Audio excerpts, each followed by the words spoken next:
네, 안녕하십니까. 유영선 목사입니다. 오늘 함께 나눌 말씀은 요한복음 2장 13절에서 22절까지 말씀입니다. 오늘 이야기는 우리가 흔히 잘 알고 있는 예수님의 성전 청결 사건에 대한 이야기입니다.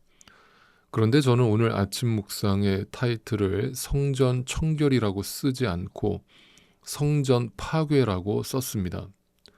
그 이유를 이제부터 설명드리겠습니다. 우리는 지난 시간 가나의 혼인잔치에서 주님께서 어떻게 하나님 나라의 혼인잔치를 완성하실 것인지에 대해서 묵상을 해봤습니다. 빈 항아리가 형식주의와 율법주의에 빠져서 그 생명력을 상실한 유대교 자체를 상징하는 것이었다면 그 빈 항아리를 생명의 피를 상징하는 새 포도주로 채우시겠다라는 것을 첫 번째 표적으로 보여주시면서 그것이 바로 하나님 나라의 혼인잔치가 될 것이라고 말씀하신 것입니다. 그리고 바로 이어서 오늘 이 성전 청결 사건이 기록되어 있는 것입니다. 그렇다면 그 의미가 무엇인지 이제부터 함께 묵상을 해보겠습니다.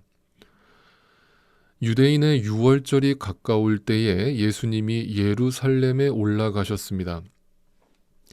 아시다시피 유월절은 하나님께서 이스라엘 백성을 어린 양의 피를 통해서 출애굽시킨 날을 기념하는 날이죠.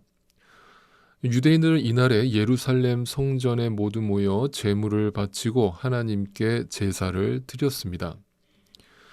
그때 예수님이 성전 뜰에서 소와 양과 비둘기를 파는 사람들과 돈 바꾸는 사람들이 앉아 있는 것을 보신 것입니다.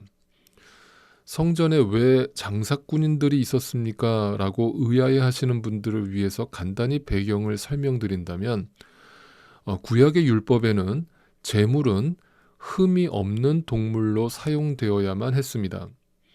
그래서 성전 관리인들이 사람들이 이제 성전에 제물을 가지고 오면 먼저 우선 심사를 했습니다. 이 제물이 과연 하나님께 제사를 드리기에 합당한 제물인지를 검사를 했던 것이죠. 그때 만약에 제물에 뭔가 흠이 발견되면 힘들게 가지고 온 그 제물을 그 제사 제물로 사용할 수 없게 되었던 것입니다. 그러면 급하게라도 그곳에서 이제 제물을 다시 찾아야 되는데 그 급하게 제물을 찾는 이들을 위해서 성전 안에서 제물을 판매하는 일이 벌어진 것입니다. 물론 그들은 시세보다 몇 배나 비싼 폭리를 취했고 또한 성전 관리인들과 제사장들은 그 수입을 자릿세 명목으로 그들에게 강하게 요구했고 그것을 일종의 비자금으로 챙기기도 했습니다. 말 그대로 하나님의 성전을 인간들의 돈놀이 장소로 만들어버린 것입니다. 자, 이처럼 엉망진창이 돼버린 성전을 예수님께서 그냥 눈뜨고 보실 리가 없었겠죠. 예수님은 즉시로 노끈으로 채찍을 만들어서 양과 소를 다 내쫓아버리셨습니다. 그리고 돈 바꾸는 상인들의 돈을 쏟아버리시고는 그 상을 둘러 엎어버리셨습니다. 무서운 분노였습니다. 평상시에 온화하고 사랑이 넘치는 그 예수님의 모습과 전혀 다른 모습을 보여주셔서 놀라실 분들도 계실지 모르겠습니다. 그러나 이것이 바로 거짓 앞에 진리를 품은 자의 공의의 모습임을 예수님께서 몸소 보여주시는 것입니다. 기독교의 은혜와 사랑을 무조건적으로 품는 것이라고 오해하시는 분들이 있습니다. 그렇지가 않습니다. 진리는 결코 거짓과 함께 할 수 없는 것이며 빛은 어둠과 함께 할 수 없는 것이기 때문입니다. 그러자 이것을 본 유대인들이 예수님에게 표적을 보여달라고 질문을 합니다. 여기서 그들이 말하는 표적이라는 것은 뭔가 지금 당신이 이런 짓을 했을 때는 그런 권리나 권세가 있으니까 이런 난동을 부리는 게 아니냐라면서 당신이 정말 하나님의 아들이라는 증거를 보여달라고 질문을 했던 것입니다. 그러자 예수님은 이렇게 답변을 하십니다. 아주 충격적인 발언을 하시죠. 바로 이 성전을 헐고 사흘 만에 다시 세우겠다라고 말씀하신 것입니다. 분명히 그들은 예수님께 표적을 보여달라고 질문을 했습니다. 그리고 예수님은 그 질문에 답으로서 이 성전을 헐고 다시 세우겠다라는 것이 표적이라고 말씀하신 것입니다. 그렇다면 이 표적, 사인이 가리키는 곳은 어디일까요?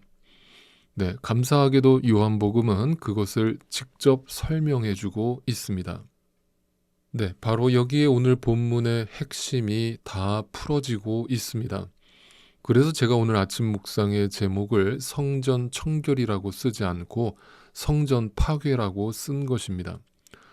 오늘 본문의 이야기는 예수님께서 단지 윤리도덕적인 차원에서 불법을 저지르고 있었던 자들을 향한 무서운 심판을 경고하시는 그런 내용이 아닙니다.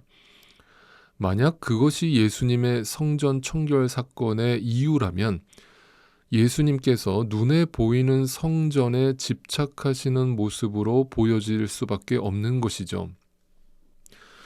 그러니까 오늘 본문을 근거로 해서 여전히 눈에 보이는 예배당을 성전이라고 부르면서 그 예배당을 정결하게 유지해야 한다라고 주장하는 자들이 있다면 바로 그 자가 형식주의와 율법주의에 빠진 하나님의 말씀을 문자적으로 이해하고 있는 소경인 것이죠. 오늘 본문은 분명하게 설명을 해줍니다.